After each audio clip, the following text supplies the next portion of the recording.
ప్రార్థన చేసుకుందాం. పరిశుద్ధుడా, మహోన్నతుడా, గొప్ప తండ్రి, నీ బిడ్డలమైన మమ్మల్ని అందరినీ సజీవ లెక్కల్లో దాచి మా ఆయుష్కాలంలో ఒక దినాన్ని పొడిగించి తండ్రి అని పిలుచుకొని భాగ్యాన్ని నీ బిడ్డలమైన మాకు ఇచ్చారు. అందులకై కృతజ్ఞత స్తుతులు సూత్రములు క్రీస్తు ద్వారా చెల్లిస్తున్నాము నాయన.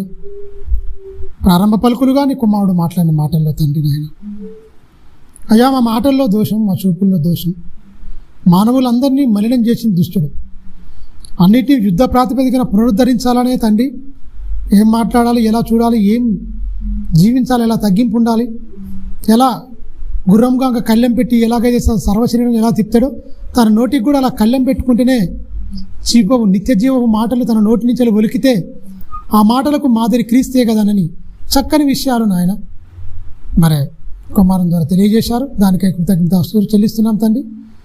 మరి నన్ను మరుగుపరిచి సూటిగా నీ పిల్లలతో మీరు నాతో మాట్లాడండి అయ్యా. సమాజానికి సరి అయిన అవగాహన దైవజ్ఞానం మీద లేకపోవడం, 26 పుస్తకాల్లో సారం తెలియక తండ్రి పొరపాటు పడుతున్నారు. లోకం మొత్తం నాయన సంఘంలోకి వచ్చింది నాయన. సంఘం అనేది తండ్రి పరిశుద్ధమైనది, పరలోకానికి నమూనాగా ఉన్నది. మరి మొత్తం లోకం వచ్చి ఇక్కడ చేరింది. దాని గురించి ఆలోచిస్తుండగా నీ సంకల్పము, నీ ఉద్దేశము నెరవేర్చని జనం ఎలా ఉన్నారు అని తండ్రి ఆలోచిస్తుండగా నీ ఆత్మ సహాయము నడిపింపు నాకు అనుగ్రహించండి, బలపరచండి, స్థిరపరచండి.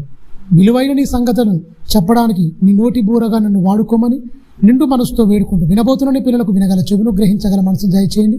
చెప్పబోతున్న నన్ను మరుగుపరిచి సూటిగా మాతో మాట్లాడమని నిండు మనసుతో వేడుకుంటూ నీ కరుణాస్తాలకు మౌనమే అప్పగించుకుంటూ క్రీస్తునామాని ప్రార్థన అడుగుతున్నాను తండ్రి, ఆమేన్. మంచిది. ప్రియమైన దేవుని వాళ్ళారా, మీ అందరికీ ప్రభునామన వందనాలు.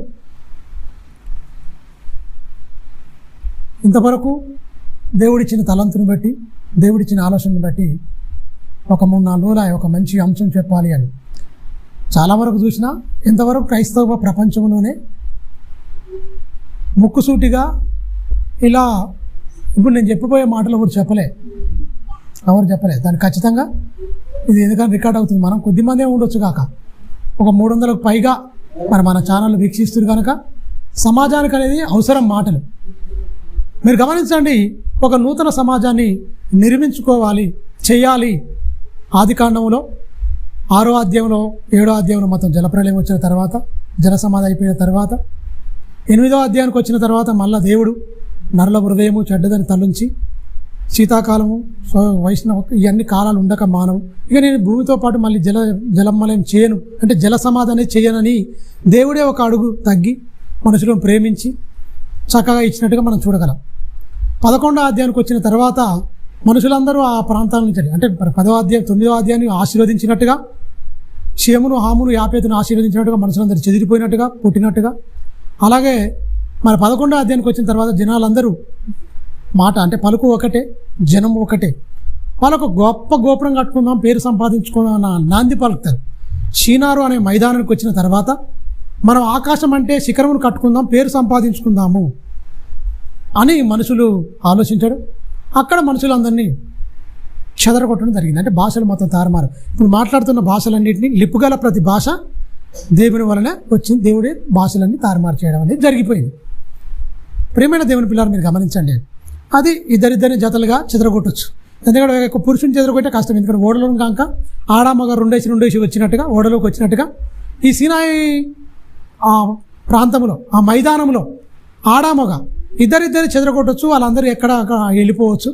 అన్ని ప్రాంతాలు వెళ్ళి భూమిని మొత్తం ఆక్రమించుకొని ఆయా ప్రాంతాల్లో నీళ్లు పారే ప్రాంతంలో నివసించి ఆయా జాతులుగా చెదిరిపోయి ఉన్నారు. మంచిది.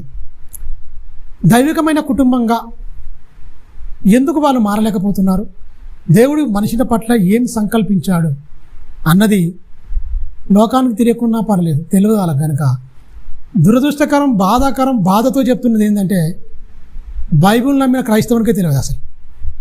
ఏంటి పెళ్ళి ఎందుకు చేసుకుంటాడో క్రైస్తవులు తెలియదు, పెళ్ళి ఎందుకు చేస్తాడో తల్లిదండ్రులు తెలియదు, పెళ్ళి ఎందుకు చేస్తాడో క్రైస్తవులు తెలియదు, చేసుకుంటాడో తెలియదు, అసలు పెళ్ళి ఎందుకు చేసుకున్న వాళ్ళు తల్లిదండ్రులు ఎలా బతుకుతారో తల్లిదండ్రులు తెలియదు. ఇంకో మాట చెప్పనా, కట్నాలు తీసుకుంటారు బాగా. కట్నాలు తీసుకుంటారంటే మీరు గమనించండి, అమ్ముకున్నట్టు అనమాట. భార్యకు భర్త బానిస కావాలి. ఇక భర్త ఏమై ఉండాలి, కొనుక్కుంటుంది కదా ఆమె కాళ్ళొక్కమంటే కాళ్ళొక్కాలి, పని చేయరని పని చేయాలి, అంతే. నువ్వు అమ్మబడిన వాడు, ఆమె కొనుక్కుంది కనుక ఆమెకు సకల పరిచయం నువ్వు చేయాలి. తెలుసా? ఈ నియమం అనేది మనుషులను మెప్పుకోరి, మనుషులను ఏమనుకుంటారో చెప్తే రారేమని భయపడి దౌర్భాగ్యులు వాక్యం అనేది సరిగైన పద్ధతిలో విభజించి ఉపదేశించి చెప్పట్లేదు. భక్తుల్లో అలా లేరు, బైబిల్ సమర్థించదు ఇవన్నీ. ఎందుకంటే బైబిల్ కరెక్ట్గా పాటిస్తే మీరు గమనించారు, సమాజం ఎప్పుడో మారిపోవు. సభలు పెట్టి ఈ చెట్టి అవి పెట్టి ఇవన్నీ అవసరమా అండి? క్రైస్తవులు నియమము, దేవుడు చెప్పిన నియమము, దేవుడు చెప్పిన మాట ప్రకారంగా క్రైస్తవ కుటుంబాలుగా కట్టబడితే బ్రహ్మాండంగా మారిపోతుంది మొత్తం. మీరు దేవుణ్ణి నమ్ముకోండి అని చెప్పే అవసరం లేదు. నమ్ముకుని నువ్వు ఏం ఉద్ధరించినావు చెప్పు? నమ్ముకొని నువ్వు చెప్తున్నావు కరెక్టే, నమ్ముకొని నువ్వు చేసింది ఏముంది? ఫోటో మారింది అంతే, అక్కడ ఇంకా వేరే ఫోటో, ఇక్కడ ఏసు ఫోటో వచ్చింది అంతే. శిలో ఫోటో పెట్టుకున్నావు, బతికేం మారింది?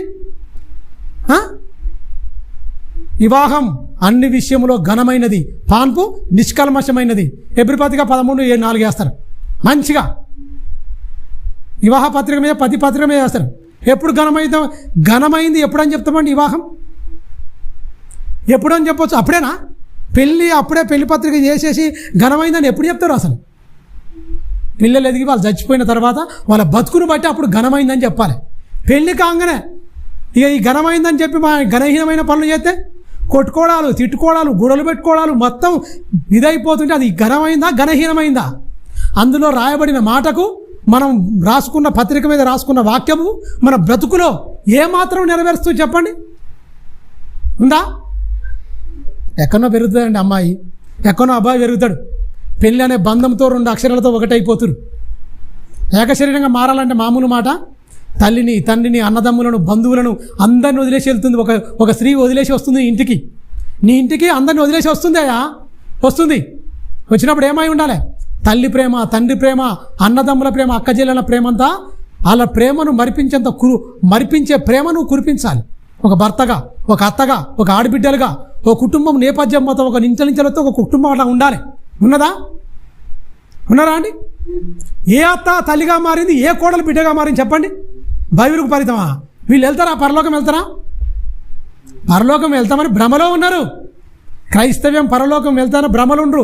క్రైస్తవులు నమ్ముకురు, అంతే. యేసుక్రీస్తు నమ్ముకుంటే దేవుడు తెలుసుకుంటే దేవుడు తెలుస్తాడు. అదే ఆయన బోధ ఏంటి, ఆయన సారం ఏంటి, ఆయన ఎలా బ్రతకమన్నాడో, అసలు ఏంటి బైబిల్ నియమం ఏంటి, కట్టుబడి ఏంటి, ఆ నిబంధనకు మనం సమర్పించుకున్నాం అనేది ఉండాలి. ఉన్నదా అండి? వీళ్ళు కూడా లక్షల రూపాయలు పెళ్ళి, మళ్ళీ కులం, మా కులమే. ఈ కులం ఒకటి తోకదాచుకుని మొత్తం ఈ కులాలు, ఈ కట్నాలు, లోక మర్యాద. అందుకే లోక మర్యాద మొత్తం వచ్చిందండి. లోక మర్యాద మొత్తం వచ్చింది సంఘంలోనికి. సంఘమా లోకమా? సంఘం ఏంటి? కలంకం లేనిది, ముడత లేనిది, అది ఏది లేకుండా ఉతక స్నానం చేయించడం, మొత్తం స్త్రీ పురుషులైన భేదం లేదు, ఏక మనసు కలిగి ఉండమని చెప్పిండు. ఎక్కడ ఏక మనసు ఉందండి? ఏక మనసు ఎప్పుడు వస్తుంది? ఎరికైనా క్రీస్తు సరిగ్గా నీకు అర్థమైపోతే ఏక మనసు వస్తుంది.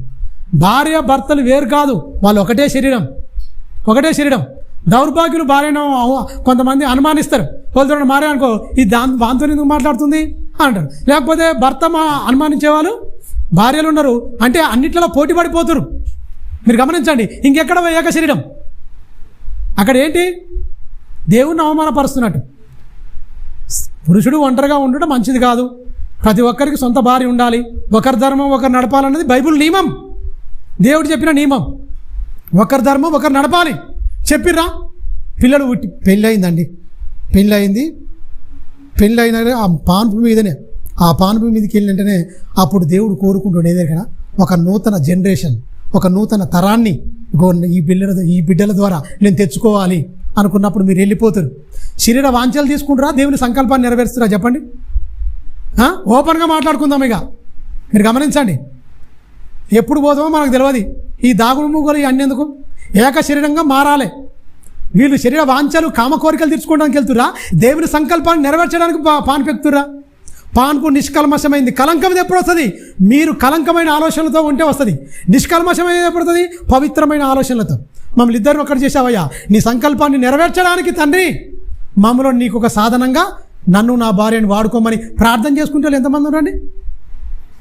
అవమానపరుచుకుంటే వాళ్ళు తప్ప ప్రార్థన చేసుకుంటే వాళ్ళు ఉండరా? పోయిరు, దేవుడు దీవించిండు, పిల్లలు వచ్చిర్రు, పుట్టిన కాంచెలు ఏంటి బాధ్యతలు? ఒక్క చూసుకోవాలా, ఇద్దరు చూసుకోవాలా? తండ్రి చూసుకోవాలా, తల్లి చూసుకోవాలి. కానీ భర్త అసలు చూసుకోడు భార్య పిల్లల గురించి. భార్య చూసుకోవాలి. ఈయన నేనేం చేయనంటాడు. కాదు, ఏక శరీరం అన్నప్పుడు ఆమెను ఎందుకు బాధ పెడతావు? నువ్వు చూసుకోవచ్చు కానీ నీ భార్యలో నీలో సగం కాదు, ఒక ఏక శరీరం కదా. ఆ బాధపడుతావు, నువ్వెందుకు ఆనందపడుతున్నావు? అది సైకోయిజం, దేవునికి నచ్చని పదం. భార్య బాధపడుతుంటే భర్త నవ్వుతుందంటే, లేకపోతే భర్త బాధపడుతుంటే భార్య నవ్వుతుందంటే మీరు ఏక శరీరమా? కాదు, మీరు దయ్యపు లక్షణాలు కలిగి మీరు దయ్యానికి మీరు సాధనాలుగా మారిపోతున్నారని అర్థం. ఎందుకంటే పెళ్ళి అయినప్పుడు కూడా నవ్వులు జోకులు ఈకైకలు పక్కపక్కలే. పెళ్లి కాడికి వస్తారు కదా అందరూ, మంచిగా వస్తారు. వచ్చినప్పుడు ఏం చెప్తారండి? ఏం చెప్తారు? పిట్ట కథలు కట్ట కథలే, దౌర్భాగ్యులు. ఇదా చెప్పేది. అందరూ వచ్చినప్పుడు మీరు పెళ్ళి అయింది, మరే వివాహం ఎందుకు ఘనమైంది, అసలు వివాహానికి నాంది పలికింది ఎవరు, ఏం సంకల్పించిండు మానవులను అన్న ఆలోచిస్తున్నా? ఆ ఆలోచనతోనే పెళ్ళిళ్ళు అవుతున్నాయా? ఆలోచన ప్రకారం పిల్లలు పెంచిరు, పెద్దగా అవుతారు. మరి ఎలా? ఒక తండ్రిని చూసుకుంటే కొడుకు ఎదుగుతాడు, ఒక తల్లిని చూసుకుంటే బిడ్డ ఎదుగుతుంది అండి. ఒక తల్లిని చూసుకుంటే కొడుకు ఎదుగుతాడు, ఒక తల్లిని చూసుకుంటే బిడ్డ ఎదుగుతుంది. మరి ఈ తల్లి తండ్రి మంచుకుంటేనే రాబోయే అంటే వీళ్ళు మంచిగా మళ్ళీ వచ్చే భార్యను మంచిగా చూసుకోవాలంటే తండ్రి తల్లిని మంచిగా చూసుకోవాలి. భర్తను మంచిగా చూసుకోవాలంటే బిడ్డ పోయి ఈ తల్లి ఏంటి ఎవరు చూసుకోవాలి? వచ్చే అల్లుడిని, లేకపోతే తన భర్తను మంచిగా చూసుకుంటే తల్లి తన తండ్రిని ఎలా చూసుకుంటుంది? ఏం మాట్లాడుతురు? ఇవన్నీ ఉన్నాయా? ఇడ మరి చెప్తుర్రా? అసలు వాక్య ప్రకారం ఉందా? ప్రార్థనా జీవితం ఉందా? బూతులాడుకుంటుండ్రా, నిందించుకుంటుండ్రా? పిల్లల ముంగటే భయంకరమైన బూతులు తిట్టుకోవడం, లామించాలి దిగరిగా. పురుషులు అయితే లామించాలి దిగరిగా. లా అంటే మీకు అర్థమైపోవాలిగా. ఇవన్నీ క్రైస్తవులు తగునా అని ఇవన్నీ మాట్లాడి ఏం మాదిరి నీది? నువ్వు ఈ లోక సంబంధివా? ఈ లోక నివాసివా? నువ్వు ఏదో ఒక రోజు వెళ్ళిపోతావు కదా. నువ్వు మరో మహాలోకానికి వెళ్ళాలి. ఈ లోకంలో నువ్వు ఓనివి యాత్రికులం, పరజనులం, పరలోక నివాసులం. మనం ఈ లోకంలో యాత్రికులం, పరదేశులం.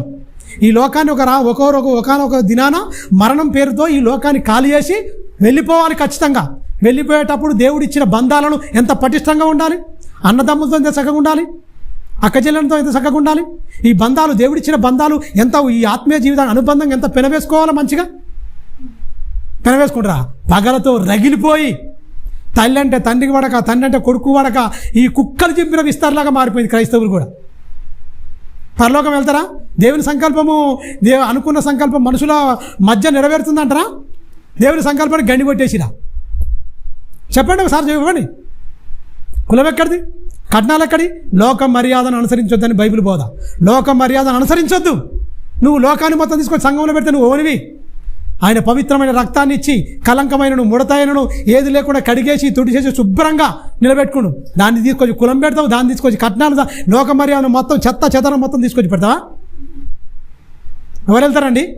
మీరు గమనించండి. భార్యను అవమానపరచొచ్చా? భర్తను భార్య అవమానపరచొచ్చా? ఒకరినొకరు అవమానపరిస్తే ఎవరిని తిట్టినట్టు? దేవుని నిందిస్తున్నట్టు. దేవుని సంకల్పాన్ని మంచిగా పూర్తి చేస్తున్నట్ట. పెళ్ళి ఎదిగొచ్చిర్రండి, ఎదిగొచ్చిరు కాబట్టి పెళ్లి చేద్దామండి. పెళ్లి మీద అవగాహన లేకుండా పెళ్ళిళ్ళు చేసుకుంటారు. తల్లిదండ్రులు చెప్తురా పిల్లగానికి ఎట్లా ఉండాలి, ఏం కథరా అని? లేకపోతే బిడ్డకు చెప్తురా భర్తతో ఎలా ఉండాలి, ఏం కథని? లేకపోతే ఏపుక తినని చెప్తురా క్రియల్లో? తల్లి మొత్తం వాళ్ళ తండ్రిని ఏపుక తింటుంటే తల్లి చూస్తుంది, బిడ్డ చూస్తుంది. ఓహో, వచ్చే భర్తను ఇట్లా అనాలి, ఇట్లా తిట్టాలి అనుకుంటారు ఖచ్చితంగా. ఇవన్నీ ఏంటి? లోక పోకడలు అండి. క్రైస్తవ్యం అనేది ఏంటి కన్నా, క్రీస్తుని తెలుసుకోలేదు, నమ్ముకుర్రు అంతే. పేరుకు మాత్రమే క్రైస్తవులు, కానీ అందరూ మృతులైపోయిర్రు. అందరినీ చంపేసింది, ఆత్మీయంగా చంపేసింది. ఆనాడు పండు తిని వాళ్ళు ఆత్మీయంగా చచ్చిపోయి దేవునికి దూరం అయ్యారు. ఈనాడు పరలోకానికి వెళ్లకుండా ఇగో ఈ దేవదూషణలు చేస్తూ, దేవునికి వ్యతిరేకమైన పనులు చేస్తూ, మారు మనసు లేక, ఈ పాపక్షమాపణ దేవుని దగ్గర క్రీస్తు రక్తములో కడగబడకుండా భయంకరమైన పాపాలు చేసుకుంటూ వెళ్ళిపోతారు అంతే. వెళ్తారా? పరలోకం వెళ్తారా? దేవుని నియమం మన బతుకులో నెరవేరుతుందా అండి? అబ్రహాం ఉన్నాడండి, భార్య చచ్చిపోయింది, 120 ఏళ్ళు అయింది. సారమ్మ బతికింది, చచ్చిపోయిన తర్వాత అప్పటికి 40 ఏళ్ళు. ఇస్సాకు 40 ఏళ్ళు అండి. 40 ఏళ్ళు వచ్చినాయి. చాలా బాధపడుతుండే. ఆయన కూడా ఏడ్చిండు. ఏతుకుమార దగ్గర మపేల గృహ ఆ హెబ్రోను స్థలంలో కొన్నాడు. ఆయన అన్ని చేసుకుండు, సమాధి చేసిండు. ఈ పెద్ద ఇంటి లాజరు, ఆ ఇంటికి పెద్ద దాసు అయిన లాజర్ని పిలిచిండు. అరే ఈ కానాన్య స్త్రీలలో ఏ ఒక్కదాన్ని కూడా నా కొడుకు పెళ్లి చేస్తాను వీల్లేదురా, నేను కూడా వృద్ధాప్యం వచ్చిందిగా, మరి ఎలా నువ్వు వెళ్ళాలి, నా బంధువుల దగ్గరనే, నా స్వకీయ దగ్గర, నా బంధువుల దగ్గర నుంచి వెళ్ళే ఒక అమ్మాయిని తెచ్చుకోవాలి, నువ్వు తీసుకురావాలి అని తోడ కింద చేయి పెట్టి ప్రమాణం చేయించుకొని నువ్వు వెళ్ళు, ఖచ్చితంగా దేవుడు తన దూతను పంపి ఖచ్చితంగా కార్యం సఫలపరుస్తాడనుకుంటే ప్రార్థన ప్రకారం వెళ్ళిపోతాడు. మరి అంత గొప్పగా ఉన్నది. ఇప్పుడు పెళ్ళి లాంటి దౌర్భాగ్యం దొరికినా పైరూపం చూస్తురు తప్ప ప్రార్థన జీవితం ఉందా, భక్తి జీవితం ఉందా, మంచి మర్యాద కలిగిన స్త్రీ అని చూస్తురా, లేకపోతే పైరూపం చూస్తురా?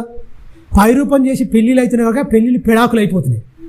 కఠినంగా చెప్తాను నేను, పెళ్ళిళ్ళు ఎందుకు పెడాకులు అయిపోతున్నాయి, ఎందుకు అడ్జస్ట్మెంట్ అవుతుంది దొరికినా? క్రైస్తవ పెళ్ళిళ్ళు ఇంత దిగ పైరూపం చూస్తున్నారు, బ్యూటీ పైరూపం చూస్తున్నారు. అబ్బా ఇట్లా ఉంటే బాగుండు, ఎత్తు పొడుగు పలువరుస ఇవి ఉంటే సరిపోద్దా? భక్తి వద్దా? మొగోళ్ళని చూస్తున్నారు, అట్లా ఆడోళ్ళని చూస్తున్నారు. ఆడెంత పోకిరోడు అయినా సరే వాడు ఐటీ పర్సనల్ ఎలా ఉండడు, బాధ్యత లేనివాడైనా సరే వాడు ఎంత పుండకూర అయినా సరే అలాంటి వాడిని అయితే కదా వీడు మాయ చేసి బ్రోకర్లు ఉండు కదా, మ్యారేజ్ బ్యూరోలను పెట్టుకొని మొత్తం ఇది ఒక క్రైస్తవ బ్రోకర్స్. మీరు గమనించండి, ఇవన్నీ చేయడం వల్ల ఏమవుతుంది, ఏ కుటుంబాలు ఉన్నాయండి? నేను ఒకటి విన్నానని విచిత్రము, పెళ్ళికి ముందు ఏమైపోయింది, వేరేటంతో ఎఫేర్ పెట్టుకుంది, గర్భమైంది, వాళ్ళు మార్చి ఇంకొనికి పెళ్లి చేసి విశ్వాసకి వాళ్ళు తీసుకుపోయి జైల్లో పెట్టిందండి. ఆ లభోదీపం ఒత్తుకుంటారు, ఎవరంటే క్రైస్తవ పెళ్ళినట. ఇదా మరి తల్లిదండ్రులుగా ఏం పెంచుకుంటారు? మరి ఏమి నైతిక విలువలు ఉన్నాయి? ఆయన గొంతు కోసినట్టు అయిపోయాయి వాళ్ళ అమాయకులు. అందమైన జీవితం అని ఒక ప్రోగ్రాంకి వచ్చారు. ఏమైందమ్మా ఏం కథ అనే వరకల్లా రమ్య అని ఒక ఆమె లాయర్ ఉంటుంది, కౌన్సిలింగ్ చేస్తుంది మంచిగా. రమ్య అందమైన జీవితం, పేరు అందమైన జీవితం, అంధకార జీవితం ఉందాడ. ఏమైపోయింది? అందమైన జీవితం అనే టైటిల్. ఈ అంధకారమైన జీవితాలు మొత్తం చీకట్లోకి లైట్లు పని చేసి చెప్తుంటారు, మొక్కలు కనిపించరు. అందమైన జీవితం అనే టైటిల్, ఆ జీవితాలు అన్ని అంధకారం, అన్ని పాపాలే, అన్ని దరిద్రే. క్రైస్తవులో విలువలు ఉంటాయి కదా, ఆమె చెప్తుంది, సిగ్గు అనిపించింది నాకు అది విన్నప్పుడు. క్రైస్తవులు విలువలు ఉన్నాయి కదా, మంచిగా ఉంటాయి కదా, ఇట్లా అయిందా అసలు? ఇంత అమాయకులా? ఇట్లా అనుకుంటా అసలు ఇంత ఇదిగా ఉంటుందా అని చెప్తుంటే నాకు చాలా బాధ అనిపించింది. ఏంటండి దేవుని సంకల్పము, దేవుని ఉద్దేశం లేదండి, లేదు. ఎందుకంటే చూస్తుర్రు, ఏం మారుస్తుర్రు, ఇక్కడ సంబంధం మాట్లాడు, నాకెంత ఇస్తావు డబ్బులు, ఎంత ఇస్తావు, ఇంకో ఇన్ని డబ్బులు కట్టాలి, ఇలా సెట్ చేస్తాం మేము, ఉద్యోగం ఎంత, ఏం కులం, హైట్ ఎంత, పర్సనాలిటీ ఎంత, అన్ని బయోడేటా మొత్తం పంపిరి. భక్తి జీవితం అయితే వద్దు, ప్రార్థన జీవితం ఉందా, బైబుల్ చదువుతుండా, అతని ఆయన ప్రవర్తన ఏంటి, అంటే ఆయన ఎలా ఉంటుండా, అసలు ఆయనకి ఏమైనా వ్యసనాలు ఉన్నాయా, ఇవన్నీ ఎంక్వైరీ చేసుకోరు. బాగా డబ్బు ఉందా, ఇల్లుందా, మంచి జాబ్ ఉందా, దేవుడు పోషించడా? ఆకాశ పక్షులు చూడు, అవి విత్తవు కోయవు కుట్లలో కూర్చుకోనవు, ఆ మాట నువ్వు నమ్ముతలేవు. జాబ్ ఉందా, సెటిల్ అయిపోయిందా, మంచిగా ఉందా? ఇది లోకంలో ఉన్న వాళ్ళు చూసినట్టే క్రైస్తవులు కూడా చూస్తున్నారు. క్రైస్తవులు కూడా కులాన్ని చూస్తున్నారు, క్రైస్తవులు కూడా డబ్బును చూస్తారు, భక్తిని చూస్తలేరు. భక్తి ఉన్న స్త్రీలొద్దు, వీళ్ళకు భక్తి ఉన్న పురుషులొద్దు. భక్తి ఉన్న స్త్రీలు కావాలని ఎవరు కోరుకుంటలేరు. భక్తి గల, మంచి భక్తి గల ఒక యోసేపు లాంటి భర్త కావాలి, ఒక తిమోతి లాంటి మంచి, ఒక స్టెఫన్ లాంటి వాళ్ళు అంత గొప్పగా జీవించిన వాళ్ళు కావాలి. ఎవరైనా కోరుకుంటారా అండి? వాళ్ళ పేర్లు బైబిల్కు పరిమితం అయిపోయింది తప్ప వీళ్ళకి వచ్చిన తర్వాత పేర్లు మాత్రం గొప్పగానే ఉంటాయి, కానీ జీవితమే మొత్తం చెత్త.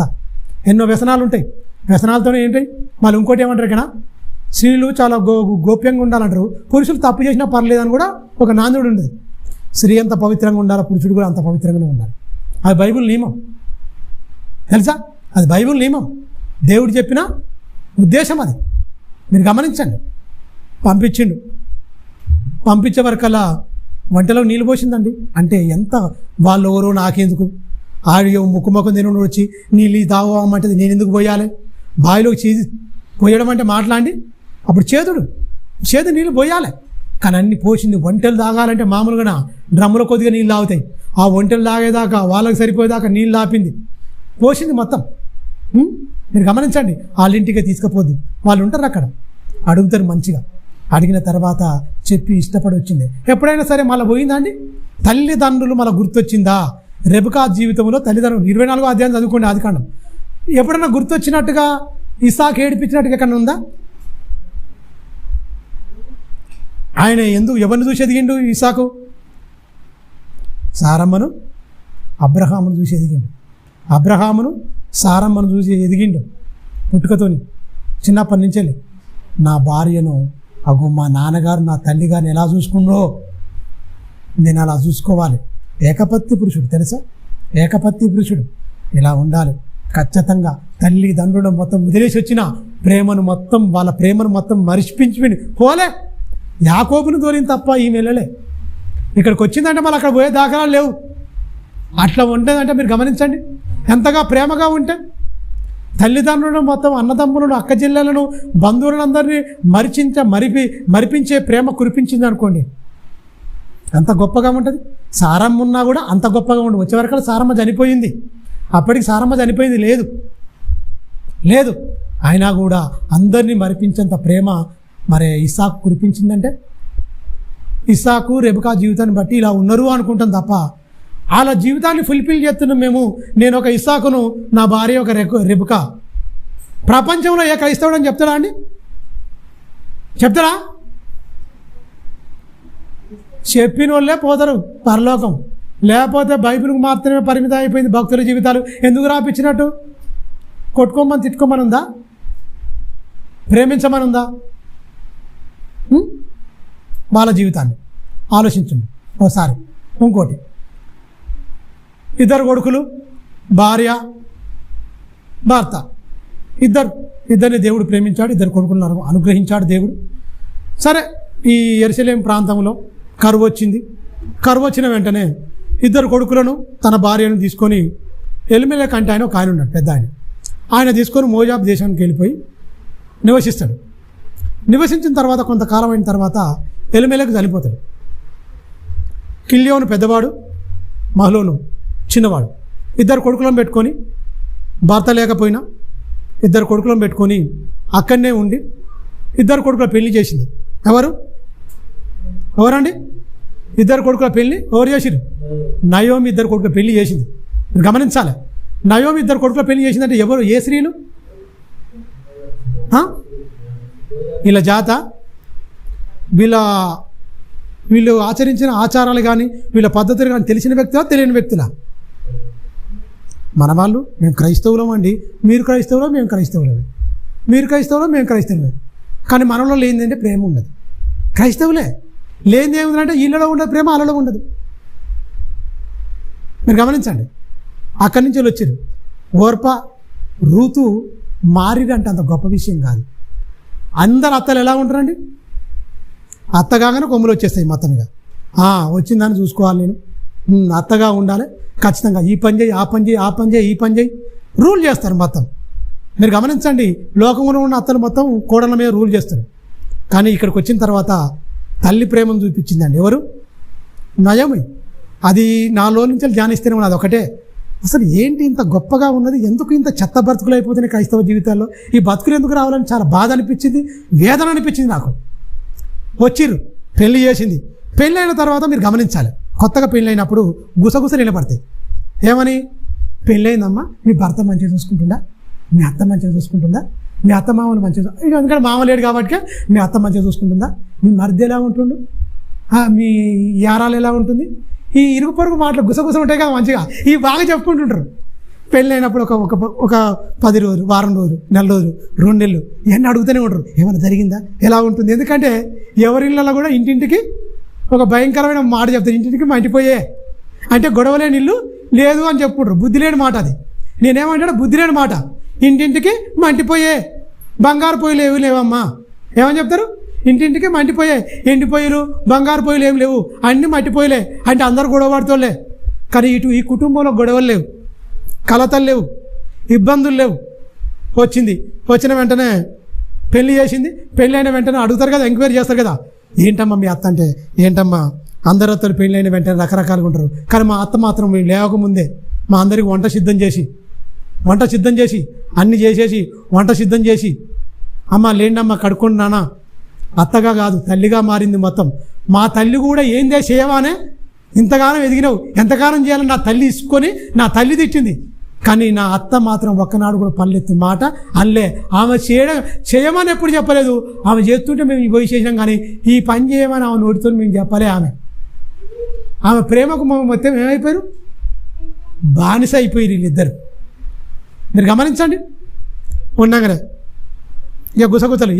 ఎంతసేపు ఆడుకుంటారు? లేవరా? ఏ స్టేజ్ నుంచి వచ్చినావు నువ్వు? అత్తగా ఏ స్టేజ్ నుంచి వచ్చినావు? కోడలే ఒకప్పుడు నీ స్టేజీ, తర్వాత అత్త. నీ అత్త నిన్న అంటే నువ్వు నీ కోడల్ని అంటావా? మరి మాదిరి అది ఎంతసేపు పండుకుంటారు? ఇంకా ఎంతసేపు పండుకుంటారు? ఈ పని చేస్తారు, ఆ పని చేస్తారు, ఇంట్లో అన్నారు, పోయి బయట టంపకేస్తారు. ఇక అయితే మీ అమ్మ ఇట్లా అంటుంది, ఒక భర్త తాగుబోతు కావాలన్నా, ఒక కొడుకు దేవుని నుంచి దూరం కావాలన్నా ఎవరు ఇంట తల్లిదండ్రులు. ఇటు తల్లికి చెప్పలేక అటు భార్య చెప్పుకోలేక ఏమన్నా నిన్న కాక మొన్న వచ్చింది భార్య బిళ్ళం అయిపోయింది, నేను అల్లం అయిపోయినా. మరి అట్టాడో పెళ్ళి ఎందుకు చేసినావు? మరి పెళ్ళి ఎందుకు చేసినావు? భార్య వచ్చింది మంచిగా ఉండాలనే కదా, ఆనందపడాలనే కదా, నీ వంశాన్ని వృద్ధి చేసుకోవాలనే కదా. ఎందుకు ఈ బుద్ధి లేని మాటలు మాట్లాడుకుంటారు క్రైస్తవులు? ఏందమ్మా గిట్లాట ఏందమ్మా అంటే అయిపోయిందా? ఇగో దాని మాటని నువ్వు అంటున్నావు అయిపోయి. ఇక్కడేమంటాడు, ఇగో నీ అమ్మ ఇట్లా. ఏందా నువ్వు ఇట్లా అంటాడు? ఆమె మీ అమ్మ మాటలు అంటున్నావా? వీడిగా మొత్తం నలిగిపోతాడు, ఇంటికి రాడు, అవసరం లేట్ అయిపోద్ది, మొత్తం తాగుబోతూ అయిపోతాడు. అవసరం అనుకోండి ఈ టార్చర్ భరించలేక. మరి ఎప్పుడు మాట్లాడతారు గొడవలు పెట్టుకున్న స్త్రీలు? అన్నం తినేటప్పుడు అంటుంటారు నిమ్మలంగా, ఎక్కిస్తుంటారు నిమ్మలంగా, స్లో పాయిజన్ ఎక్కించినట్టు. అగో ఇది ఇట్లా అన్నది, అట్లా అన్నారు, ఇటు తినాలన్నా సావాలన్నా, అన్నది పళ్ళెం ముంగడ పెడతారు, కథం ఇది ఇట్లా అన్నారు, అది అట్లా అన్నారు, ముద్ద కలపాలన్నా, గొంతులో పెట్టాలన్నా, చచ్చిపోవాలన్నా చెప్పండి. ఇక ఇంత దౌర్భాగ్యమైన స్థితిలో ఉన్నారా లేరా? అందుకనే కుటుంబాలు దేవుల్లో వర్ధిల్లవు, నాశనం. అందుకే దేవుని వాక్యం అర్థం కాక మళ్ళీ అట్లా ఊకుంటారా? మళ్ళీ ఏమంటారు? ఓపెన్గా మాట్లాడతాను నేను. మళ్ళీ వీళ్ళు తిన్నాక ఊకుంటారా? మళ్ళీ పడక మీదకి పోయినాక ఇదే సోది. వీడు ఉండాలా పోవాలా, ఈ వద్దురా నాయన, ఇక చస్తే మంచిది అనుకుంటారా? ఆడికి పోయినాక కూడా ఇదే స్టోరీగా, మీ అమ్మ ఇట్లా అన్నది, ఈవి ఇట్లా అన్నది, అట్ట అన్నది, నన్ను ఇట్ట బాధ అని చెప్తుంది. ఏం చేయాలి వీడు? మరి పెళ్ళి అయిన ఆనందం ఉంటుందా? లేకపోతే వీడు తాగుపోతే అయిపోవాలన్నా, భక్తిహీనుడు అయిపోవాలన్నా? ఇట్లా కాదు, విడిపోవాలని ఒకటే. నిన్న కాకముందు వచ్చి పెండ్ల మాట పట్టుకొని వీడు వెళ్ళిపోయాడు వేరే, మరి ఇది ఒక ప్రాపగాండ. ఏమైపోవాలండి? నాంది పలుకుతుంది ఎవరు? అలాంటి లేదు ఈ కుటుంబంలో. నయోమి భర్త కోల్పోయిండు, పిల్లలకు పెళ్లి చేసింది, కోడళ్ళను బిడ్డల్లాగా స్వీకరించింది. అందరి అత్తలు చూడు, అందరి పెళ్ళి సమకాలికులు. రూతమ్మకు లేకపోతే ఓర్పాకు సమకాలికుల స్త్రీలు లేరా? పెళ్ళైన తన తోటి స్నేహితురాలు లేరా? అక్కజిల్లలు లేరా? బంధువులు లేరా? అందరి పెళ్ళి అయితే ఎంక్వైరీ చేసుకోరా? నీ పెళ్ళి అంటే ఏమైంది, నీ భర్త ఎలా చూసుకుని సంతలో కలవరా? అడగరా ఏముంది అని? అడిగితే చెప్పుకోరా? మా అత్త నన్ను తిడుతుంది, నా మొగడు నన్ను కొడుతుండు అనరా? అనరా? ఖచ్చితంగా అనుకుంటారు. అమ్మో మా భర్తలు చాలా బాగా, ఎంత ధన్యులండి మీరు. భర్త మంచిగా చూసుకున్నప్పుడు ఓరలేని తరం ఉంటుంది కొంతమందికి. నిప్పుడు పోసుకుంటారండి. వాళ్ళ భర్త ఒకరు మంచిగా చూసుకున్నాడుకో, ఎవరో కాదు, ఇంటున్న వాళ్ళు కూడా పడదు, ఇంటున్నా కూడా వాడదు. ఏంది భార్య కొంగు పట్టుకుని తిరుగుతుంటే ఊరికే ఏం తిరగాలి? మరి ఎక్కడ పోవాలి చెప్పు? ఎందుకు చేసిరు పెళ్ళి? ఎంత వరస్ట్గా ఆలోచిస్తారు ఇక్కడ క్రైస్తవులు. నీ తల్లిని తండ్రిని విడిచి నీ భార్యను హత్తుకొని ఉండాలని దేవుని సంకల్పం. అలాంటప్పుడు ఇలాంటి టార్చర్ పెడుతూ పెళ్లి చేయొద్దు. మరి పెళ్లి చేస్తారు, వారు అంగరంగ వైభవంగా చేస్తారు. పెళ్ళి అయినాక శాంతి చూస్తారా? నెమ్మది చూస్తారా? మంచిగా హ్యాపీగా పోతట్టు ఉంచుతారా? ఉంటుందా అండి? ఉంటుందా? ఉండదు. కానీ భర్త లేకపోయినా తల్లిగా మారి కోడళ్లను బిడ్డలుగా స్వీకరించి అందరి ప్రేమను మరిపించేటట్టుగా ప్రేమించిందంటే అబ్బా ఎంత గొప్ప ధన్యత. మీరు గమనించండి. ఆమె ఎవరు? నయోమి. కొత్త నిబంధన ఉందా? లేదు. పాత నిబంధన కాలంలో చెందిన ఆమె. మరి అంత ప్రేమ ఎందుకు గురిపిస్తుంది? క్రీస్తు ఉన్నాడా?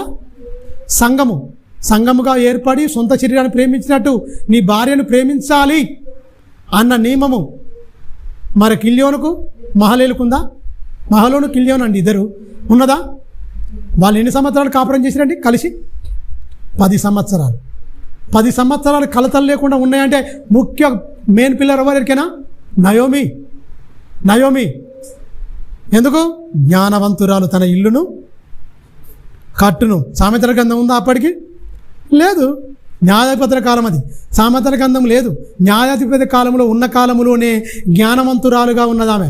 జ్ఞానవంతురాలుగా ఉంది. ఓ కుటుంబాన్ని కట్టుకుంటుంది. ఓ కొడుకు కోడల్ని ఎలా చూసుకోవాలనుకుంటుంది. కలతలు లేకుండా, ఇబ్బందులు లేకుండా. మళ్ళీ ఇంకోటి దగ్గర ఓ సంవత్సరం అయిందనుకో, 2వ సంవత్సరం అనుకో, పండవ కాయ లేదా? వీళ్ళకంటే ఎక్కువ వీళ్ళే. ఏమన్నా లోపం ఉంది, హాస్పిటల్కి పోతారా? ఎందుకు పిల్లలు అయితే లేరు? టార్చర్గా స్టార్ట్ అయిపోద్దిగా. ఏమైందిగా? పిల్లలు లేరు, పండవ కాయ లేదా? ఇంకేమైనా శుభవార్త చెప్పరా? ఇక శుభవార్త చెప్పరా, ఇదొక టార్చర్. ఇక అందరికంటే ఎక్కువ ఇంట్లో టార్చర్ అయిపోద్ది. ఏమో అమ్మ చేసుకున్నాం, మాకు ఇట్లా లేదు, పెళ్ళి అయింది, ఇన్నేళ్ళు అవుతుంది, ఏందో మరిగా మరి కొడుకులో లోపం ఉంది అనుకోరు. మళ్ళీ అత్తలేని ఎరికైనా కోడళ్ళు పెంచి సాటి ఆడవాళ్ళు శత్రువు ఎందుకన్నారు ఎరికైనా, అది ఉట్టినా పుట్లే. ఆడవాళ్ళు ఓర్వరు. 30 మంది మొగోళ్ళైనా కూడు తప్ప 3 సిగలు కూడు ఉండవని చెప్తారు. ఏంది సామెత? 30 మంది పురుషులు కూడా ఉంటారు, 3 సిగలు అంటే ఓర్చుకోలేరండి. అందాన్ని చూసి మిడిచిపడతారు. నెత్తి, పొడుగు, రూపు, రంగు వ్యతిరేకిస్తున్నామంటే నువ్వు దేవుణ్ణి వ్యతిరేకిస్తున్నట్టు. కళను చూసి అతిశయపడతారు, ఎత్తును చూసి అతిశయపడతారు. ఎత్తు తక్కువ ఉన్నది, లావు ఉన్నది, బాడీ షేమింగ్ చేస్తారు మొత్తం. ఏంది అంత దౌర్భాగ్యం? నువ్వు ఎవరివి అసలు? ఎవరివి నువ్వు? ఇవి అనుకోవచ్చా? అది స్త్రీలలో ఎక్కువ ఉంటుంది దౌర్భాగ్యం. స్త్రీలలో ఎక్కువ ఉంటుందా అసూయ? ఉన్న వాస్తవం చెప్తాను, అవునా కాదా మీరే చెప్పారు. ఇక నేను తప్పు నువ్వు తప్పు మాట్లాడుతావు అనురు. కాకపోతే మీరు గమనించండి, ఈ అసూయ, ఈ ఓర్వలేనితనం, ఇవన్నీ ఆ కర్రెగుంది, పొట్టిగుంది, పనులు ఎత్తున్నాయి, ఇవి ఇట్టుంది, అట్టు వంకలు పెట్టేది వరకేనా? ఆడవాళ్ళు వంకలు పెడతారు ఎక్కువ. ఎవరిని? ఆడవనే. సాటి స్త్రీ అనుకోరు. నిజం ఓపెన్గా మాట్లాడుకుందాం. ఆవేదనతో మాట్లాడుతున్నా. దేవుడిచ్చే తలం ఏదో నేను దేంట్లో రాసుకోలే. దేవుడు హృదయంలో దేవుడు నింపిన తన ఆలోచనలను బట్టి మాట్లాడుతుండే. మీరు గమనించండి, నిందిస్తారు, అవమానపరుస్తారు, గేలు చేస్తారు, తెలుసా, ఇబ్బంది పడతారు. ఎందుకు? ఈమె స్త్రీయే కదా అని ఎందుకు ప్రేమించలేకపోతున్నారు? అందుకనే స్త్రీల వల్ల రాజ్యాలు సైతం కూలిపోయినాయి, యుద్ధాలు జరిగినాయి, చచ్చిపోయారు. అసలు అంత భయంకరం. అందుకనే గుణవతి అయిన భార్య దొరుకుట అరుదు, అది ముత్యము కంటే శ్రేష్టమైనది. నిజమే, నయోమి శ్రేష్టమైనది. గుణవతి అయిన భార్య దొరుకుట అరుదు, అది ముత్యము కంటే శ్రేష్టమైనది అన్నాడు. నిజమే, శ్రేష్టమైనదే. అందుకనే కుటుంబాన్ని కట్టుకుంది. భర్తను కోల్పోయింది. అయినప్పటికీ భర్తను కోల్పోతే మరి బ్యాక్గ్రౌండ్ ఏంటి, ఎక్కడి నుంచో వచ్చింది ఈమె, ఏంటి ఇవకి ఇవ్వాలని అనుకోలే. చాలండి, మా మధ్యనే జీవిస్తున్నారు కానీ లొల్లి లేదు, గొడవలు పడదు, చాలా బాగుంటుందండి. ఆమె సంబంధం మనకు గంతులు వేయచ్చు. నాకు తెలిసినంతవరకు అబ్బా కళ్ళు మూసుకొని చేసుకోవచ్చు. నయం కొడుకులు అంటవా, చిల్లరగాళ్ళు కాదయా, అల్లరి చిల్లర కాదు. పద్ధతి, వాళ్ళ క్రమము, వాళ్ళ లెక్క చాలా మంచిగా అండి. వాళ్ళు ఎక్కడి నుంచో వచ్చారు కానీ వాళ్ళ పద్ధతులు ఏంటో, వాళ్ళ మాటలు ఏంటో, తల్లి మాట కొడుకులు జవదాటరండి. ఎంత గౌరవించుకుంటారో. వాళ్ళు ఉన్నారా లేరా అన్నట్టుంటారండి. చాలా మంచిగా ఉంటుంది. ఇవ్వచ్చా? ఇవ్వచ్చు. పెళ్లి చేస్తే ఏమన్నారు? పెద్దల సామెత ఏమన్నారు? ఇటేరు తరాలు అటేరు తరాలు చూసి పెళ్లి చేసుకోవాలి అని చెప్పింది. ఉట్టినే కాదు, వానికి ఏమేమి గుణాలు ఉన్నాయి, వాని బ్యాక్గ్రౌండ్ ఏంటి, ఎంత క్రిమినల్ బ్యాక్గ్రౌండ్ ఉంది, ఎంత అజ్జకారులు, ఏం కథ, నా పిల్ల ఇంటికి పోతే మరి మంచిగా సురక్షితంగా ఉంటుందా, భద్రత ఉంటుందా అని ఆ 7 తరాలైనా మాట వాడిరు. ఉట్టిన వాళ్ళే. ఇటు 7 తరాలు అటు 7 తరాలు, నీకు 2 తరాలు తెలివై. కానీ వీళ్ళు ఎంక్వైరీ చేసుకునేది మరి తాతలు ముత్తాతలు వాళ్ళు ఏంది, వాళ్ళ బ్యాక్గ్రౌండ్ ఏంటి, వాళ్ళ ఫ్యామిలీ బ్యాక్గ్రౌండ్ ఏంటి, ఏం కథ అని. వీళ్ళ బ్యాక్గ్రౌండ్ అసలు తెలియదు. నయోమి బ్యాక్గ్రౌండ్ ఈ మోయాబీలకు ఎవరికి తెలియదు. వాళ్ళ బ్రతుకు విధానాన్ని బట్టి ఎలిమెలకు ఉన్నప్పటికీ, నయోమి కూడినప్పటికీ, మీరు గమనించండి, అక్కడ ఉన్నప్పటికీ కూడా వాళ్ళ జీవిత విధానాన్ని బట్టి చచ్చిపోయినా కూడా వాళ్ళ ఇంట్లోకి పోతే కళ్ళు మూసుకొని ఇచ్చేయండి. పిల్లలు ఆనిముత్యాలాంటి బిడ్డలండి, ఆనిముత్యాలాంటి బిడ్డలు. ఎలాంటి దుర్వ్యసనాలు లేవు, వాళ్ళు గొడవలు పడరు, తిట్టుకోరు, పరస్త్రీ దగ్గరికి వెళ్ళరు, వాళ్ళు ఎలాంటి పాప పనులు చేయరాయా. పిల్లలు ఆనిముత్యాలు, కళ్ళు మూసుకొని ఇచ్చేవచ్చు ఆ పిల్లల్ని. అనుకోరా? ఖచ్చితంగా అనుకుంటారు. వెంబటే పెళ్ళి అయిపోయింది. పెళ్ళైన వెంటనే ఏంటి, పెళ్ళైనాక తెలుస్తుంది చూద్దాం అనుకోరు. పరీక్షించిర్రు. 10 ఏళ్ళు ఉన్నారు. అత్త కాదు తల్లిగా మారింది. అందరికి ఏమైపోయింది? మాదిరి. కోడళ్ళు ఏమైపోయారు? బిడ్డగా మారిపోయారు మొత్తం. అబ్బా ఎంత మాదిరి, ఎంత గొప్ప జీవితం వాళ్ళ జీవితం. ఇలాంటి వాళ్ళు కదా పరలోకపు, ఇలాంటి వాళ్ళు కదా తండ్రికి కావలసిన కుటుంబము. ఇది కదా, ఈ కుటుంబాన్ని బట్టి కదా దేవుడు పరలోకమందు తన దూతల ఎదుట ఆనందం పడేది. ఎవరిని బట్టి? రూతుని బట్టి. ఎవరిని బట్టి? నయోమిని బట్టి. ఇది కదా. మరి ఇప్పుడు ఏ నయోమి ఉంది, ఏ రూతు ఉంది, ఎవరున్నారు? ఉన్నారా అండి? ఎందుకండి అవగాహన లేకుండా? పెళ్ళంటే బాధ్యతలు, పెళ్ళంటే భరించడం, పెళ్ళంటే నిందలేయడం కాదు, ఇబ్బంది పెట్టడం కాదు. మగవాళ్ళు ఏంటంటే ఏదో గొప్ప అన్నట్టుగా ఆడవాళ్ళని మాట అంటారు, తిడతారు, కొడతారు. అయిపోయా మనసు, నువ్వు కొడతావా అంతే. ఆమె మనసులో అనుకుంటుంది ఈ నీచుని అనవసరంగా పెళ్లి చేసుకున్నా నేను. మాట దెబ్బ పడితే ఆమె ఊరుకుంటారా అండి? అయిపోయా నువ్వు బయటకు అన్నావో లోపల అనుకుంటుంది, అంతే తేడా. ఇప్పుడు దెబ్బ పడ్డది మర్చిపోతారా? మర్చిపోరండి. ఎప్పటికీ జగడమే. ఉంటుర్రా అంటే భార్య భర్తలు కలిసి ఉంటుర్రా అంతే. ప్రేమగా ఉంటున్నారు ఎంతమంది చెప్పండి?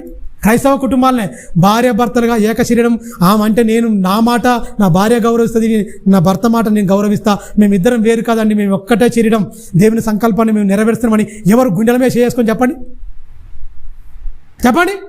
సభ్య సమాజానికి భయపడి భార్య భర్తలకు కలిసి ఉంటుర్రు అంతే. కలిసి ఉంటుర్రు అంతే. దేవుని సంకల్పంలో వీళ్ళు ఎప్పుడో విడిపోయారు. మనసులో భర్త మీద భార్యకు వ్యతిరేకం వచ్చిందంటేనే విడిపోయినట్టే. భర్తకు కూడా నిన్ను అనవసరంగా చేసుకున్నా, నేను వేస్ట్ అన్నప్పుడే మొత్తం విడిపోయిన మీరు దేవుని సంకల్పాన్ని గండి కొట్టేసినట్టే. మీరు దుష్టుని ఆలోచనలకు మీరు వెళ్ళిపోయినట్టేనే. ఏముందండి? ఎవరు చెప్తున్నాండి అన్నీ? బైబిల్లో రాయబడిన విధానం ఏంటి? నువ్వు అర్థం చేసుకున్న బతికేంటి? నువ్వు బ్రతుకుతున్న బతికేంటి? బైబిల్ మాటలు నీ సారం నీకు అర్థమైందా? అర్థమైతే పట్టుకొని నీ బతుకుతున్నావా? అదే ప్రకారంగా దేవుడు దీవించి పిల్లలను పంపితే పిల్లలకి ఏమి ఇస్తున్నాను? ఏమిది మాదిరి ఉందా? మాదిరి ఉందా? మాటల్లో మాదిరి, చూపులో, బతుకులో మాదిరి ఉందా? నీ సాక్ష్యం ఏది? తల్లి నీ సాక్ష్యం ఏది? తండ్రి నీ సాక్ష్యం ఏది? అత్త నీ సాక్ష్యం ఏది? మామ నీ సాక్ష్యం ఏది? బిడ్డ నీ సాక్ష్యం ఏది? ఎవరి సాక్ష్యాలు ఉన్నాయి చెప్పండి? సాక్ష్యాలు లేకపోతే ఎక్కడ? క్రైస్తవ జీవితం ఇది కాదు. దేవుడు ఇలాంటి కుటుంబాలు ఇది భ్రమపడుతున్నారు అంతే. కలిసి ఉన్నాము మేము భర్తలుగా, భార్య భర్తలుగా అని భ్రమలో ఉన్నారు. సమాజానికి, దేవునికి భయపడరు. ఈ దౌర్భాగ్యం. దేవునికి భయపడితే బతుకులు బాగైతే. సమాజానికి భయపడి ఉంటున్నారు, గొడవలు ఉంటున్నారు అంతే. కలిసిమెలిసి ఉంటున్నాం అంటే ఏంటండి? కలహాల కాపురమా? మాటకు తిట్టుకోవడమా? అవమానపరచుకోవడమా? సిగ్గుపరచుకోవడమా? నిందించుకోవడమా? నిన్ను అనవసరంగా నేను పెళ్లి చేసుకున్నానే అనడమా? అదేనా? ఎవరండి? తల్లి తండ్రి దగ్గరికి వెళ్ళలే. రెబెకా 24 అధ్యాయం తల్లి తండ్రుల దగ్గరికి వెళ్ళలే. ఎంతగా ప్రేమించిండండి. పరస్త్రీని వాళ్ళ ముట్టలే. ఒకరి ధర్మాన్ని ఒకరు నడపాలి. ఉన్నారా అండి? శరీర వాంఛలు తీర్చుకోవడానికి భర్తకు ద్రోహం చేసేవారు స్త్రీలు కొంతమంది, భార్యకు ద్రోహం చేసేవారు కొంతమంది. అది దేవుని నమ్మిన బిడ్డలు. ఇంకా ఇంతకంటే దౌర్భాగ్యం ఉంటుందా? ఒకరి ధర్మం ఒకరు నడపాలి. ఇది ధర్మం, ఇది న్యాయం, ఇది చట్టం. ఉందా అండి? ప్రపంచానికి ఏమి నేర్పిస్తామండి? దేవుని నమ్మండి, దేవుడు గొప్పోడు, దేవుని గొప్పోడే. నువ్వు అన్నారకపోయినా దేవుడు గొప్పోడే, దేవుడు పరిశుద్ధుడే. నువ్వెంతవరకు పరిశుద్ధురాలుగా మారినావు? నువ్వెంతవరకు ఆ మాటలు గొప్పగా నీలో పనిచేసే చెప్పు. నమ్మకం చెప్తున్నా కరెక్టే. నమ్మి నువ్వేం చేసినావు? ఏది నీ మాదిరి? ప్రేమ నువ్వు ప్రేమిస్తున్నావా? దయ గురించి దయలో నీకు అంత దయ ఉందా? లేనప్పుడు దయ గురించి మాట్లాడే హక్కు లేదు. ప్రేమించలేనప్పుడు ప్రేమ గురించి మాట్లాడే హక్కు లేదు. మీరు గమనించండి. అవన్నీ మార్చుకోవాలనే ఈ 66 పుస్తకాలు, ఈ గ్రంథం. ఎన్ని రోజులు బతామండి మనం? ఎన్ని రోజులు బతాం? ఎన్ని రోజులు జీవిస్తాం చెప్పండి? ఇవాళ చస్తే రేపు 2 అనే పరిస్థితిలో ఉంటుంది. అబ్రహాం ఎంత ఏడ్చిండు ఎరికేనా? అంగలార్చిండు, ఏడ్చిండు, బాధపడ్డాడు. ఏతు కుమారుని దగ్గరికి వెళ్ళిపోయి నా భార్యను పాతి పెట్టుకున్నాక ఇవ్వండి.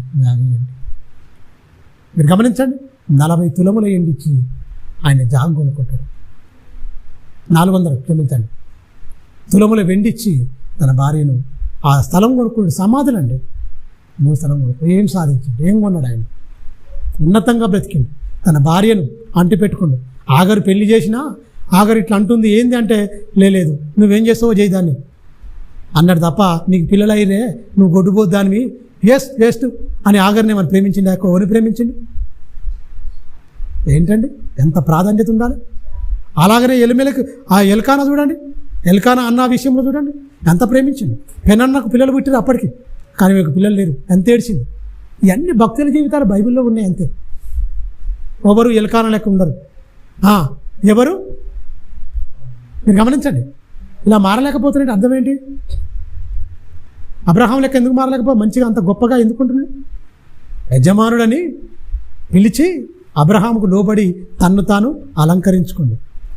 అలంకరణ అంతరంగ స్వభావపు అలంకరణగా ఉండాలి అన్నాడు. సాధువైనట్టు, మృదువైనట్టు, గుణమైన అక్షయమైన అలంకరణ మీ అంతరంగ స్వభావం ఉండాలి, ధరించుకోవాలన్నాడు. అలంకరణగా మీ అంతరంగాన్ని అలంకరించుకోవాలన్నాడు. మరి దేన్ని అలంకరించుకుంటారు క్రైస్తవులు? మీరు గమనించండి, ఇవన్నీ బైబిల్లో ఉండిపోయినాయి.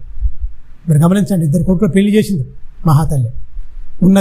ఉన్న తర్వాత పెద్దవాడు కిల్యోన్ చనిపోయాడు, తర్వాత మహలేలు చనిపోయాడు.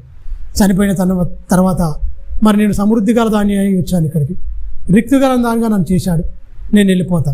యెహోవా దర్శించిండు, మరి కాలాన్ని అక్కడ దర్శించి ఆహారాన్ని ఇచ్చుటకు యెహోవా ఆ దేశంలో దర్శించిన తెలుసుకున్న వెంటనే అమ్మ నేను వెళ్ళిపోతా, దేవుడు నేను అక్కడికి నా దేశానికి నేను వెళ్ళిపోతా. మీరు బిడ్డలారా మీరు మీ ఇళ్ళలోకి వెళ్ళిపోండి. మీరు ఒంటరిగా గత్తెలుగా మీరు ఉండడానికి బాగుండదు కదా.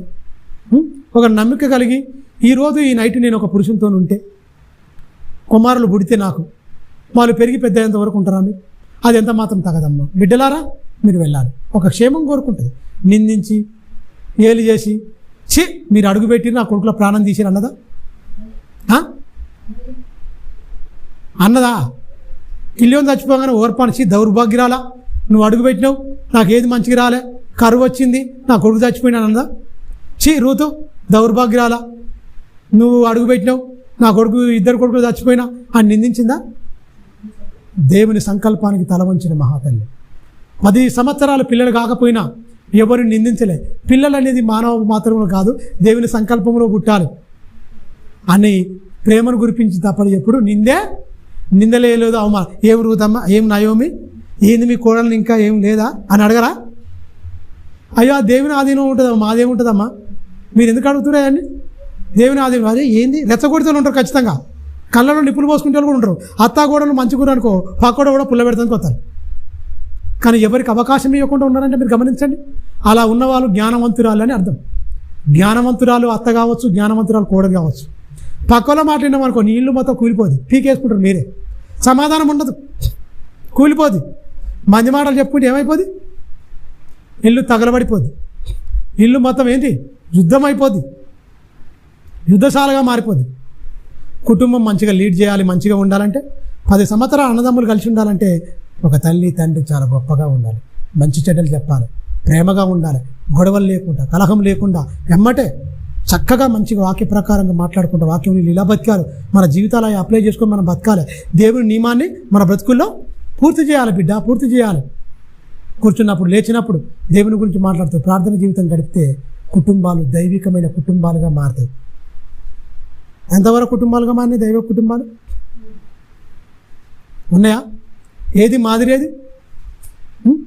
మాదిరేది ఎవరైనా మంచిగా పాటపాడి అనుకో, ఇంటనే క్రైస్తవ కుటుంబంలో ఎవరైనా మంచిగా గొంతుండి మంచిగా పాటపాడి అనుకో, పక్కలు ముద్దిప్పుడు ముద్దు తిప్పుకుంటున్నట్టు చదివినా కూడా ఈ మూతులు తిప్పుడు కళ్ళు ఇట్లా సైకిల్ చేసుడు స్త్రీలకు ఎక్కువ ఉంటుంది అని బైబిలే చెప్తుంది. ఎందుకంటే ఆమె కన్నుడు రెప్పలను చికిలించి అని ఉంటుంది. అంటే ఏంటి దౌర్భాగ్యం అంటే సైకిల్ అనేది ఎక్కువ చేస్తారని కూడా ఉంది. అందులో ఉత్తమురాలు ఒక మరియం చూడండి, అందులో ఒక ఫ్రిస్కిల్లను చూడండి, మీరు అందులో ఒక సారాన్ని చూడండి, అందులో ఒక అన్నాన్ని చూడండి, దీనులైన వారు మీరు గమనించండి. సుబుద్ధి కలిగింది అందులో అబిగేయలు చూడండి, మంచిది. అందులో మంచి ఉన్నది. కానీ నేను ఒక అబిగేయలుగా మారాలని ఓరు అనుకోరు, నేను ఒక మరియగా మారాలని ఓరు అనుకోరు, నేను ఎలిజబెత్గా మారాలని ఓరు అనుకోరు. అవి వాళ్ళకే పరిమితమైన అయిపోయాయి తప్ప ఇప్పుడున్న భక్తుల్లో ఎవరికి రాకపోవడం బాధాకరం, వేదనకరం, ఒక మాట చెప్పాలంటే సిగ్గుకరం అని కూడా చెప్పచ్చు. అవునా కదా? అవునా కదా? పాత నిబంధన ప్రకారంగా పెళ్లి చేసుకోవచ్చు. ఎవరు? జకరయ్య, ఎలిజబెత్ పెళ్లి చేసుకోవచ్చు. ఆయన తెలుసా? పెళ్లి చేసుకోవచ్చు. ఆయన పాత నిబంధన ప్రకారంగా పెళ్లి చేసుకోవచ్చు. పాత నిబంధన కరంగానే ఉన్నాడు, ధూపాలు వేస్తుండే పోతుండే ఆయన ఆల్రెడీ. పాత నిబంధన ప్రకారంగా పెళ్లి చేసుకోవచ్చు. పాత నిబంధనలు తెలుసు, అబ్రహాం ఎలా అయింది, ఏం కథ, 2 పెళ్ళిళ్ళు చేసుకుని ఎంత కుంపటి ఉంటుందో ఆయనకు తెలుసు బాగా. ఎందుకంటే అభ్యయ తరగతిలో చేరి ధూపం వేస్తుందుకు ఆయన వెళ్ళింది కనుక ఆయనకు తెలుసు ధర్మశాస్త్రం మొత్తం. గో ఏబోలు ఏమనుకున్నా, లోకమంతా కోడై కూసిన గొడ్డుపోతా నువ్వన్నా, ఈయన వల్లనే జరుగుతులే అని అనుకున్నా, నాకు నువ్వు నీకు నేను. గో ఎలిజబెత్, నాకు నువ్వు నీకు నేను, మన శరీరం ఒకటి, నువ్వు నేను వేరు కాదు, మన ఇద్దరం ఒకటే. ఎవరేమనుకుంటే మనకేంది, ఎవరి మాట నువ్వు పట్టించుకోకు. మూర్ఖులు ఎంతోమంది అంటారు. పిల్లలు ఇచ్చాడో దేవుని సంకల్పం. వాళ్ళు అబ్రహాంకి ఇచ్చిండు, తొందరపాటి కొంతమందిని తీసుకొస్తే ఎంత ఇబ్బంది జరుగుతుందో మనం కళ్ళారా చూస్తున్నాం. వాళ్ళ నుంచే 12 మంది వచ్చి రాజులు. ఎంత భయంకరంగా ఎంత యుద్ధ పోరాటం అవుతుందో మనకు తెలుసు. వద్దామా, నీ గర్భం నుంచి రావాలి, ఇటు లేకపోయినా పర్లేదు, మనం ఇట్నే దేవుని చిత్తం తల ఉంచుకొని దేవుని చిత్తాన్ని తల ఉంచుకొని మనం వెళ్దాం అంటే మనం ఏం చేద్దాం? ఎక్కడ దేవుని సకల విధములైన ఆజ్ఞలు చొప్పున దేవుని ధర్మకార్యములన్నీ మనం చేద్దాం. దేవుని చిత్తం ఏమై ఉందో. కానీ తొందరపడి నేను ఎక్కడ దొరగా నువ్వు ఒకరికొకరు బద్దులై ఉన్నారు. పెళ్లి చేసుకుంటే తప్పేం లేదు పాత నిబంధన ప్రకారంగా. సంసారాన్ని వృద్ధి చేసుకోవచ్చు మంచిగా, పెళ్ళిళ్ళు చేసుకుంటే పెద్ద తప్పేం లేదు పాత నిబంధన ప్రకారంగా. మరి జకరయ్య చేసుకోవచ్చు, కానీ చేసుకోలే. ఆయనకు తెలుసు జ్ఞానం. భార్య ఎలాంటిదో తెలుసు. భర్త భార్యకు బద్దులై ఉన్నారు. దేవుని సకల విధములైన ఆజ్ఞలను తమ బ్రతుకుల్లో నెరవేర్చిన భక్తులు. అందుకనే రోషం గల